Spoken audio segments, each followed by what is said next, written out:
আসসালামু আলাইকুম। এই প্রশ্নগুলোর ব্যাখ্যা শেষে উত্তরগুলো লিখিয়ে দেওয়া আছে।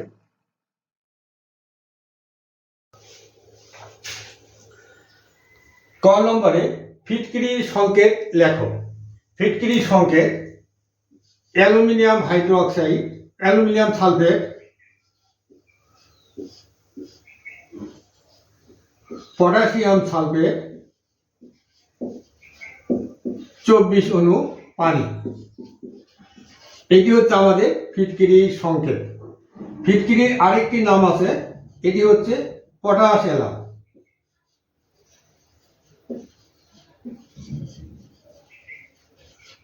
তাহলে ফিটকিরির আরেকটি নাম কি হচ্ছে? Potash alarm. এখান থেকে একটা এমসিকিউ পরীক্ষায় থাকে, সেটি হচ্ছে ফিটকিরি বা পটাশ অ্যালামে কত অণু পানি বিদ্যমান। তাহলে এখানে 24 অণু পানি বিদ্যমান।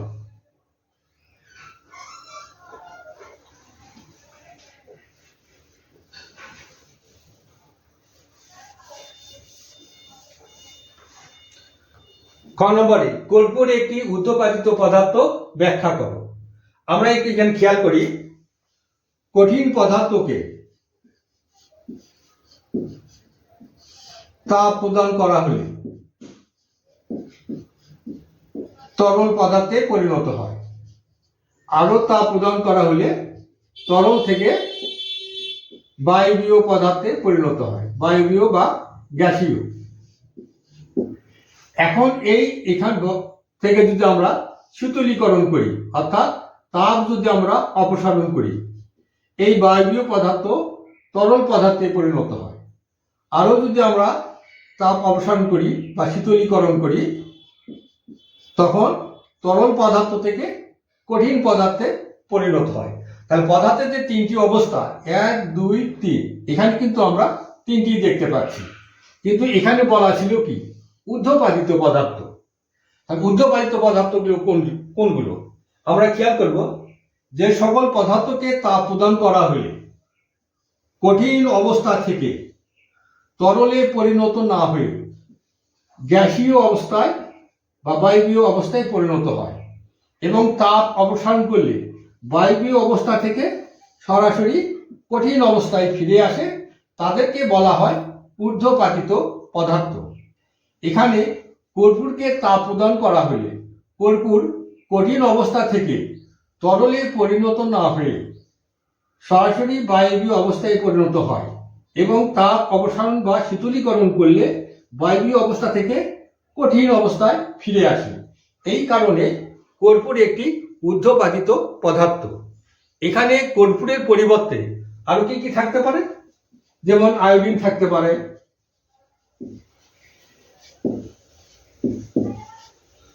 কঠিন কার্বন ডাই অক্সাইড থাকতে পারে, নিশাদল থাকতে পারে। নিশাদলটা হচ্ছে বাণিজ্যিক নাম, এর রাসায়নিক নাম হচ্ছে অ্যামোনিয়াম ক্লোরাইড। এরপরে ন্যাপথালিন থাকতে পারে,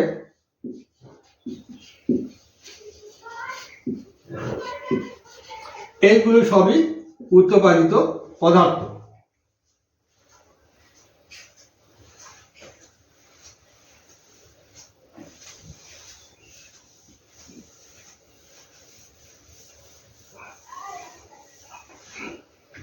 এবারে দেখব 1 নং সমীকরণটি রেডক্স বিক্রিয়া সমীকরণ সহ ব্যাখ্যা করো।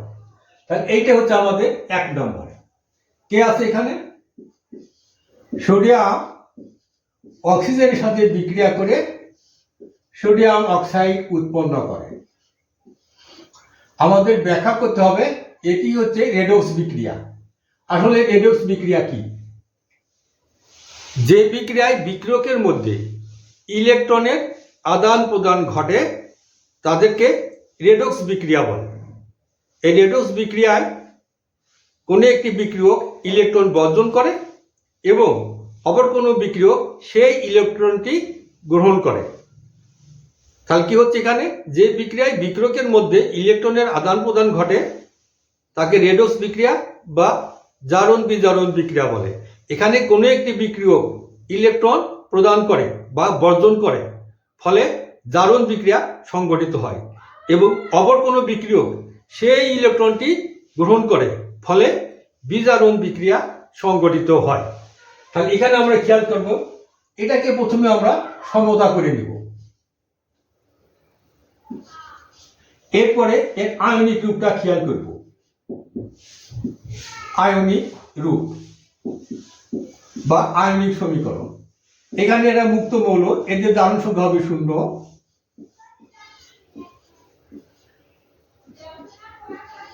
এইটাকে আমরা এইভাবে লিখি। এখন আমরা খেয়াল করব সোডিয়াম ইলেকট্রন বিন্যাস কি 281, অথবা অরবিটালের সাথে দেখাতে পারো। এখানে শেষে আছে একটা ইলেকট্রন, এটি এই ইলেকট্রনটি বর্জন করে, করার পরে Na প্লাস চার্জ গঠন করে। তাহলে এখানে কয়টি সোডিয়াম আছে? 4টি। তাহলে 4Na প্লাস, তার মানে এটি হলো ইলেকট্রন বর্জন, অর্থাৎ এটি হচ্ছে কিন্তু আমাদের জারণ বিক্রিয়া।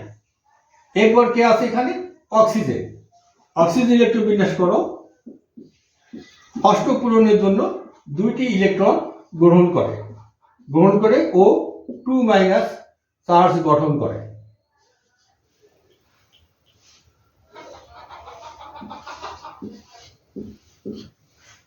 এটি কিন্তু হচ্ছে আমাদের বিজারণ বিক্রিয়া, আর এটাকে বলা হচ্ছে আয়নিক সমীকরণ।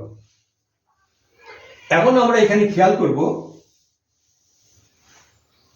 বিক্রিয়কে সোডিয়ামের জারণ সংখ্যা 0, উৎপাদে +1, অর্থাৎ এখানে সোডিয়াম পরমাণু ইলেকট্রন বর্জন করে, ফলে জারণ বিক্রিয়া ঘটে। কি হচ্ছে এখানে? বিক্রিয়কে সোডিয়ামের জারণ সংখ্যা 0, উৎপাদে +1, অর্থাৎ এখানে সোডিয়াম পরমাণু ইলেকট্রন বর্জন করে, ফলে জারণ বিক্রিয়া ঘটে। অপরদিকে বিক্রিয়কে অক্সিজেনের জারণ সংখ্যা 0, উৎপাদে -2, বিক্রিয়কে অক্সিজেনের জারণ সংখ্যা 0, উৎপাদে -2, অর্থাৎ এক্ষেত্রে অক্সিজেন পরমাণু ইলেকট্রন গ্রহণ করে, ফলে বিজারণ বিক্রিয়া ঘটে। এখন আমরা কি লিখবো? সমীকরণ দেখাতে হবে। তাহলে এখানে দেখো, এখানে জারণ অর্ধ বিক্রিয়া, জারণ অর্ধ বিক্রিয়া।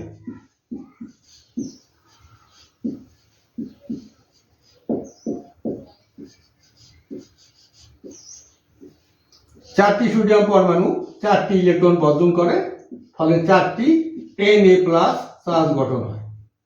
এখন দেখবো এখানে বিজারণ অর্ধ বিক্রিয়া।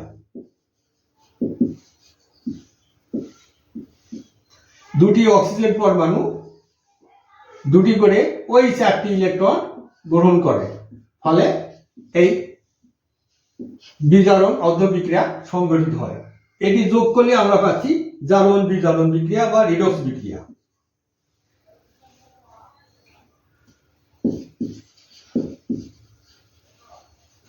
রেডক্স বিক্রিয়া যোগ করে দাও এখানে।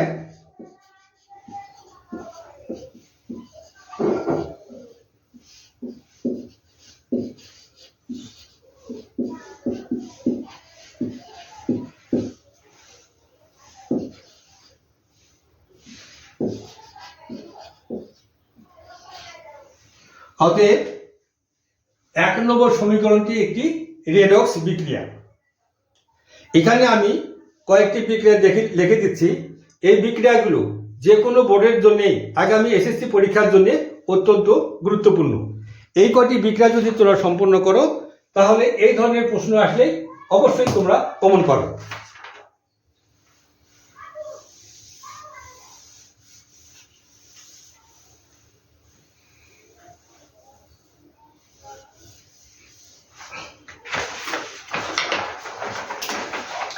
এক নম্বরটা খেয়াল করো,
এই 7টি বিক্রিয়া ভালো করে করবে।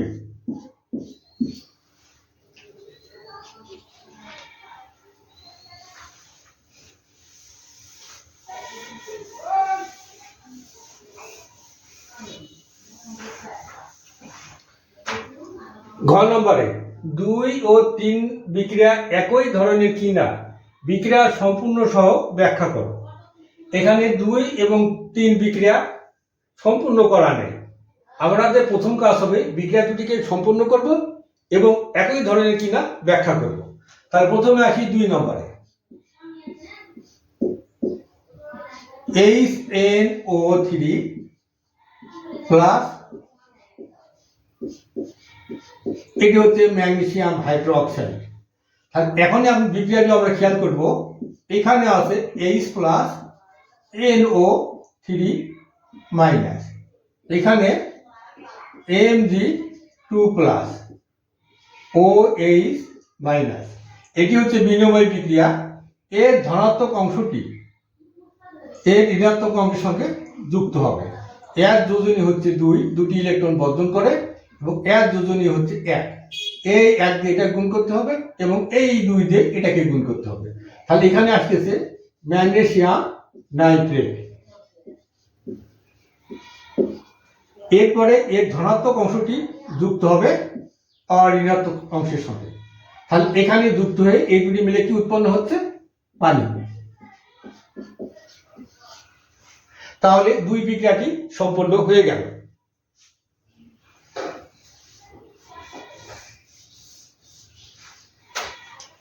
এটি হচ্ছে অ্যাসিড ম্যাগনেসিয়াম হাইড্রোক্সাইড, এটি হলো ক্ষার। এখানে ম্যাগনেসিয়াম নাইট্রেট, এটি হচ্ছে লবণ, আর এখানে এটি হচ্ছে পানি। তার মানে 2 নম্বর বিক্রিয়ায় অ্যাসিড এবং ক্ষার বিক্রিয়া করে লবণ ও পানি উৎপন্ন করে। তাহলে অ্যাসিড ও ক্ষার বিক্রিয়া করে লবণ ও পানি উৎপন্ন করা বিক্রিয়াকে বলা হয় প্রশমন বিক্রিয়া। তাহলে এখানে এই 2 নম্বর বিক্রিয়াটি হচ্ছে আমাদের প্রশমন বিক্রিয়া।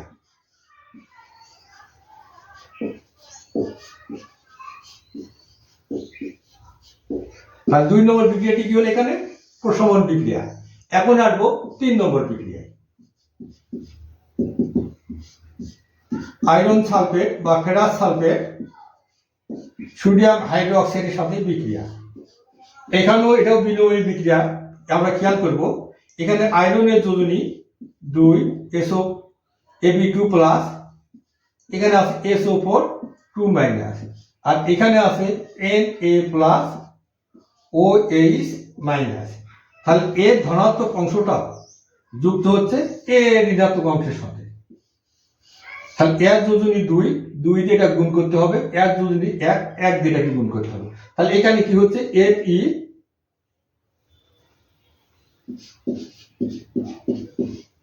Fe, এই যোজনী 2 দিয়ে এখানে গেল। এরপর এর ধনাত্মক অংশটা যুক্ত হবে এর ঋণাত্মক অংশের সাথে। তাহলে এর যোজনী 2 দিয়ে গুণ করলে Na2। তাহলে এখানে হচ্ছে Na2, এর যোজনী 1 দিয়ে গুণ করলে SO4। তাহলে 3 বিক্রিয়াটি এখানে সম্পূর্ণ হয়ে গেল। এখন আমরা এখানে খেয়াল করব এই ফেরাস সালফেট সোডিয়াম হাইড্রোক্সাইডের সাথে বিক্রিয়া করে সবুজ বর্ণের ফেরাস হাইড্রোক্সাইড অধক্ষেপ উৎপন্ন করে এবং সোডিয়াম সালফেট দ্রবীভূত অবস্থায় থাকে। যেহেতু এটি হচ্ছে আমাদের কি অধক্ষেপ, তাহলে যে বিক্রিয়ায় অধক্ষেপ উৎপন্ন হয় তাকে বলা হচ্ছে অধক্ষেপণ বিক্রিয়া। তাহলে এখানে ফেরাস সালফেট সোডিয়াম হাইড্রোক্সাইডের বিক্রিয়া করে সবুজ বর্ণের ফেরাস হাইড্রোক্সাইড অধক্ষেপ এবং সোডিয়াম সালফেট উৎপন্ন হয়। এখানে সোডিয়াম সালফেট দ্রবীভূত অবস্থায় থাকে, এই কারণে এটি হচ্ছে একটা অধক্ষেপণ বিক্রিয়া। তাহলে 3 বিক্রিয়াটি হলো কি অধক্ষেপণ বিক্রিয়া।